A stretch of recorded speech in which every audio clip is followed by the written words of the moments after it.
2024 లేదా 25లో డిగ్రీ లేదా బీటెక్ చదివారా? సాఫ్ట్వేర్ జాబ్ కోసం ఎదురు చూస్తున్నారా? అయితే కోడ్ జ్ఞాన్ 100 డేస్ కోర్సులో చేరండి, జాబ్ సాధించండి. నమస్కారం నాగేశ్వర్ గారు. అకార్డింగ్ టు లీగల్ నాలెడ్జ్ చెప్పండి. సో ఒక అడ్వకేట్గా మీ దగ్గర చాలా కేసెస్ వచ్చాయి కాబట్టి అడుగుతున్నాను. ఎందుకంటే ఇవాళ రేపు ప్రస్తుతం ఉండేటువంటి జనరేషన్లో జరుగుతున్నదే 497. సో ఈ సెక్షన్ అసలు ఏం చెప్తోంది, దీనికి సంబంధించినటువంటి విషయాల్లో ఏమన్నా లిమిట్స్ అలాంటివి ఏమైనా ఉన్నాయా? అండ్ ఈ సెక్షన్ పర్టికులర్గా ఏం చెప్తుంది? భార్యాభర్తలకు సంబంధించినవి కానివ్వండి, లేదంటే ఎవరైనా రిలేషన్షిప్లో ఉంటే పర్టికులర్గా ఏం చెప్తుంది అసలు ఈ సెక్షన్? జనరల్గా ఏంటంటే మనకు ఐపీసీలో మనకు 497 అనేది ఏంటంటే ఒక అమ్మాయి ఎవరితోనైనా పెళ్ళైన తర్వాత ఎవరితోనైనా అక్రమ సంబంధం పెట్టుకుంటే ఆ ఆపోజిట్ పార్టీ మీద మనకు చర్య తీసుకునే అవకాశం ఉంటుంది. ఎవరైతే అక్రమ సంబంధం పెట్టుకుందో వాళ్ళ మీద చర్య తీసుకునే అవకాశం ఉంటుంది. 497 మీద మనం క్రిమినల్ కేసు కూడా పెట్టే అవకాశం ఉంటుంది. 497 కింద మనం క్రిమినల్ కేసు పెట్టే అవకాశం కూడా ఉంటుంది. అంటే అటువైపు ఉన్నటువంటి బోత్ పార్టీస్ మీద ఒకేసారి పెట్టచ్చా, లేదంటే ఇద్దరికి ఒకటేసారి పెడతారు, ఇద్దరికి ఒకటేసారి పెట్టచ్చు. సో దానిపైన మనకు సుప్రీంకోర్టులో రీసెంట్ ఒక 3 years క్రితం ఒక జడ్జిమెంట్ ఇచ్చారు. 3 years క్రితం ఒక జడ్జిమెంట్ ఇచ్చారు. ఏమని ఇచ్చారంటే ఏంటంటే ఇప్పుడు అక్రమ సంబంధాన్ని జనరల్గా అది మగవాళ్ళు కానీ ఆడవాళ్ళు కానీ అక్రమ సంబంధాన్ని ఆపడం అనేది చాలా కష్టం. అంటే ఆ జడ్జిమెంట్లో ఉన్న దాని సారాంశం చెప్తున్నా, ఎగ్జాక్ట్లీ జడ్జిమెంట్ కాకుండా సారాంశం ఏం చెప్తున్నా అంటే జనరల్గా అక్రమ సంబంధం అనేది ఇప్పుడు 497 ప్రకారం పెళ్ళైన తర్వాత ఏర్పరచుకునే బంధాన్ని వైఫ్ అండ్ హస్బెండ్ కాకుండా ఇతరులతో ఏర్పరచుకున్న బంధాన్ని అక్రమ సంబంధం అంటాం. అవును. సో అక్రమ సంబంధం అనేది 497 చెప్తుంది. దానిపైన మనం పోలీస్ స్టేషన్కి వెళ్ళి కేసు పెట్టే అధికారం ఉంది మనకు. సో సుప్రీంకోర్టు ఏం చేసింది అంటే రీసెంట్ ఉన్న పరిస్థితులను బట్టి ఆ 497 సెక్షన్ని రద్దు చేసేసింది ఇంకా దేశంలో. ఓకే. సో రద్దు చేసేసి ఏం చేసింది అంటే జనరల్గా మనం ఇంకా కొద్దిగా మాట్లాడాలి అంటే ఏంటంటే అక్రమ సంబంధం అనేది పెట్టుకోవచ్చు, లేదు అంటే అక్రమ సంబంధం మీద కేసు పెట్టడానికి లేదు పోలీస్ స్టేషన్లోకి వెళ్ళి. ఓకే. అనేది సుప్రీంకోర్టు చెప్పింది దాంట్లో. ఇంతకుముందు మనం డైరెక్ట్ పోలీస్ స్టేషన్కి వెళ్ళి కంప్లైంట్ ఇచ్చేసి అక్రమ సంబంధం కేసు పెడుతుండే. ఇప్పుడు పోలీస్ స్టేషన్కి వెళ్తే అక్రమ సంబంధం కేసు తీసుకోరు, 497 మీద కేసు తీసుకోరు. సుప్రీంకోర్టు కొట్టేసింది దాన్ని. ఒకవేళ మరి దీన్ని లీగల్గా వెళ్ళాలి అనుకున్నట్టు లీగల్గా వెళ్ళాలంటే వాళ్ళకున్న రెమెడీ డైవర్స్ చేసుకోవటమే అంతే. ఇప్పుడు భార్యాభర్తలు ఎవరన్నా ఒకరు ఇద్దరిట్లో ఎవరినో ఒకరు వేరే వాళ్ళతో అక్రమ సంబంధం పెట్టుకుంటే దాన్ని క్రుయాలిటీ గ్రౌండ్ కింద వెళ్ళి మనం డైవర్స్ చేసుకోవచ్చు. దానిపైన ఎట్లా సార్, అంటే మీ దగ్గర వీటికి సంబంధించినటువంటి కేసెస్ ఏ విధంగా వచ్చాయి? ఇప్పుడు జనరల్గా మనకి ఎక్కడైనా కూడా ఏమవుతుంటుందంటే ఇప్పుడున్న టెక్నాలజీలో ఏమవుతుందంటే బిఫోర్ మ్యారేజే చాలా ఎక్కువ మంది అమ్మాయిలు బాయ్ ఫ్రెండ్ మెయింటైన్ చేయడం కానీ అబ్బాయిలు గర్ల్ ఫ్రెండ్ మెయింటైన్ చేయడం కానీ జరుగుతున్నది. అవును. జరిగిన తర్వాత అది పెళ్లి తర్వాత కొంతమంది ఏంటంటే అది పెళ్లి తర్వాత కూడా కొంతమంది కంటిన్యూ చేస్తున్నారు. సో లేకపోతే పెళ్ళైన తర్వాత కూడా భార్య భర్తను పట్టించుకోకుండా భర్త భార్యను పట్టించుకోకుండా కూడా వాళ్ళు పనిచేసే వాతావరణంలో కానీ తెలిసిన వ్యక్తులతో కానీ అక్రమ సంబంధం ఏర్పరచుకునే అవకాశాలు బాగా ఉన్నాయి. సో దానివల్ల ఏమవుతుందంటే మనకు సొసైటీ పరంగా చాలా ప్రాబ్లమ్స్ వస్తున్నాయి. కాబట్టి మనకు వచ్చే కేసులలో ఏమవుతుంది, ఎప్పుడైతే ఈ పెళ్ళైన తర్వాత బయటపడతాయి కదా కంపల్సరీ.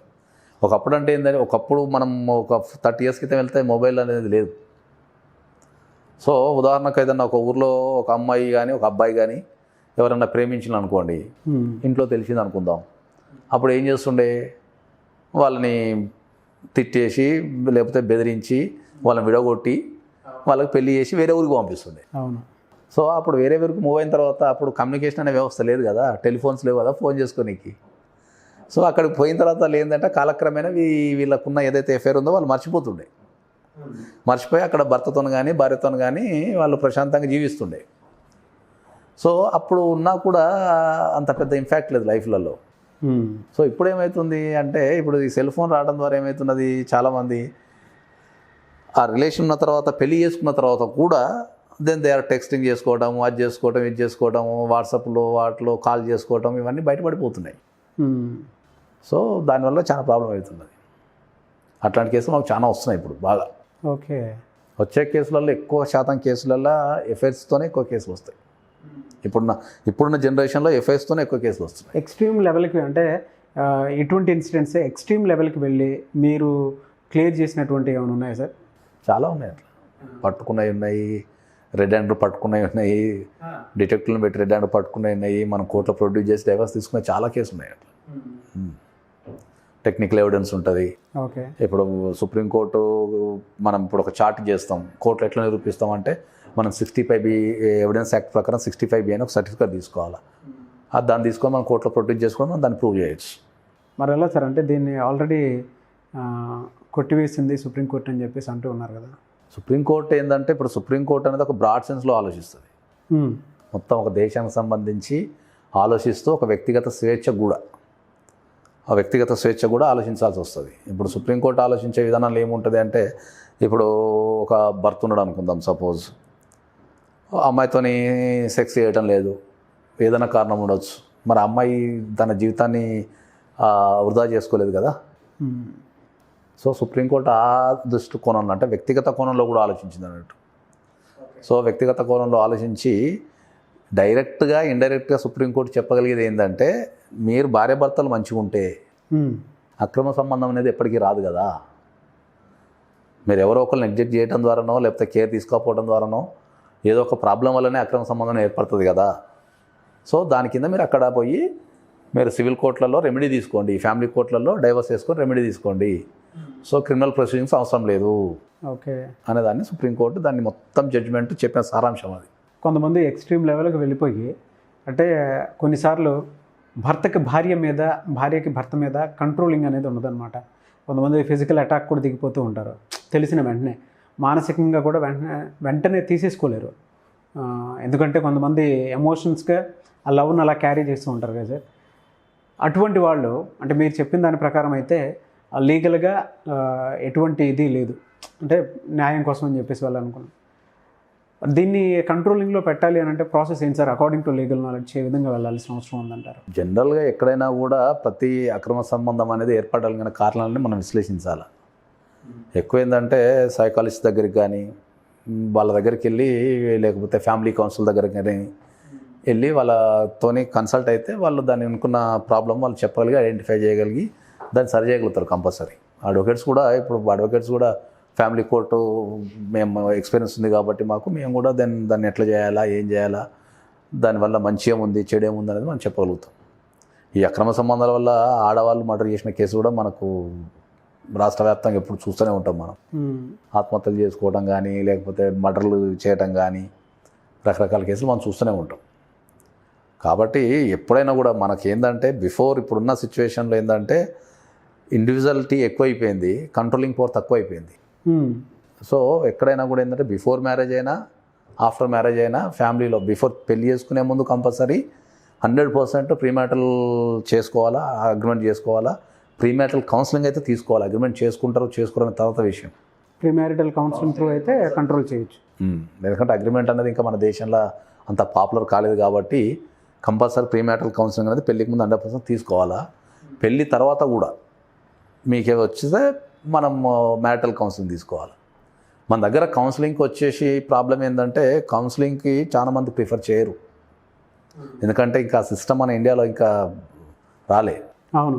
ఇప్పుడు ఫారిన్లో ఏంటంటే ప్రతి దానికి కౌన్సిలింగ్ వెళ్తారు బాగా. ఫస్ట్ బిహేవియర్ కానీ అక్కడ ఫారిన్లో ఎట్లుంటుందంటే పెళ్లి చేసుకో అమ్మాయి కూడా కౌన్సిలింగ్, రకరకాల కౌన్సిలింగ్లు ఇస్తుంటారు. స్కూల్కి వెళ్ళే వాళ్ళకి కౌన్సిలింగ్ ఇస్తుంటారు, కాలేజీకి వెళ్ళే వాళ్ళకి కౌన్సిలింగ్ ఇస్తుంటారు, ఒక కొత్త కెరియర్ స్టార్ట్ చేసే వాళ్ళకి కూడా కౌన్సిలింగ్ ఇస్తుంటారు. అంటే వాళ్ళ ప్రొఫెషన్లో ఎక్స్పర్ట్స్ ఉంటారు కదా, వాళ్ళతో వీళ్ళు కౌన్సిలింగ్ తీసుకోవడం అనేది జరుగుతుంటుంది. సో కౌన్సిలింగ్ తీసుకోవడం వల్ల ఏంటంటే వాళ్ళు రాబోయే ఏదన్నా ప్రమాదాన్ని కానీ లేకపోతే సమస్యను కానీ వాళ్ళు ముందే ఐడెంటిఫై చేసుకోగలిగి దాని సమస్యను సాల్వ్ చేసుకునే అవకాశం ఉంటుంది. ఓకే. సో మన దగ్గర ఇంకా కౌన్సిలింగ్కి వెళ్ళడం అనేది ఇంకా చాలామంది నామోషిగా ఫీల్ అవుతుంటారు. సో ఎవరన్నా వీడియో చూసిన తర్వాత వెంటనే ప్రీ మ్యారిటల్ కౌన్సిలింగ్ కోసం, అగ్రిమెంట్ కోసం మీలాంటి వాళ్ళని అప్రోచ్ అవ్వాలనుకుంటారు సార్, అప్రోచ్ అవ్వచ్చా? ప్రాసెస్ ఏంటి? తప్పకుండా. నేనైతే చాలా స్ట్రాంగ్ అందరికీ చెప్తున్నాను. ఇప్పుడు నేను కొన్ని వేల డైవర్స్ కేసులు చేసినాం కాబట్టి ఈ అన్ని డైవర్స్ కేసెస్ అన్ని చూసిన తర్వాత నేను చాలామందికి స్ట్రాంగ్గా రికమెండ్ చేస్తున్నా. ఎందుకంటే మీకు ఇప్పుడున్న విధానం ఏదైతే పెళ్లి చూపుల విధానం ఉందో అది మారిపోయింది. సో అంతా ఆన్లైన్ల ద్వారా, ఎక్కువ శాతం ఆన్లైన్ల ద్వారానే జరుగుతున్నది. మొత్తం ఆన్లైన్లో చూసుకోవడం, ఆన్లైన్లో ప్రొఫైల్స్ ఓకే చేసుకోవడం, మామూలుగా కలుసుకోవడం, 1-2 సార్లు కలుసుకోవడం, అన్నీ చూసుకొని బాగున్నాయి అనుకొని వాళ్ళు ఇమీడియట్లీ మ్యారేజ్ చేసుకోవడం జరుగుతున్నది. మ్యారేజ్ అయ్యి ఒక ఇంటి కింద నివసించినప్పుడు ఏంటంటే సమస్యలు ఎక్కువైపోతున్నాయి. పెళ్ళికి ముందు నేను అట్లా అనుకోలే, పెళ్ళికి ముందు ఇట్లా అనుకోలే, ఇది ఎట్లా అది ఎట్లా అని సమస్యలు ఎక్కువైపోతున్నాయి. డైవర్స్ అనేది ర్యాపిడ్లీ ఇంక్రీజ్ అవుతుంది ఇండియాలో. సో ఒకప్పుడు హైదరాబాద్లో 3 ఫ్యామిలీ కోర్టులు ఉంటుండే, ఇవాళ 13-14 ఫ్యామిలీ కోర్టులు అయినాయి హైదరాబాద్ మొత్తం కలిపి. హైదరాబాదు, రంగారెడ్డి, మేడ్చల్ లాంటి చుట్టుపక్కల గ్రేటర్ హైదరాబాద్లో 13 ఫ్యామిలీ కోర్టులు అయినాయి. So judges are working timeless అన్నట్టు. అంటే ఒక్కొక్క జడ్జెస్ 8 వరకు కూడా కూర్చుంటారు కోర్టులలో. మార్నింగ్ 10:30 కోర్టుకు వచ్చి they are disposing the cases స్పీడ్గా. సో ఈ సమస్య ఎదురయ్యే కంటే ముందే మనం దాని విధానం తెలిసేసుకుంటే అయిపోద్ది కదా అంట నేను. అవును. సమస్య ఎదురైన తర్వాత వచ్చి ముందు కంటే దాన్ని ముందే చూసుకుంటే అయిపోద్ది కదా. సో ఎవరైనా సరే వీటికి సంబంధించింది ఉంటే అప్రోచ్ అవ్వచ్చు, ఎవరైనా అప్రోచ్ అవ్వచ్చు sir. Okay, thank you sir, thank you so much Nageshwar గారు.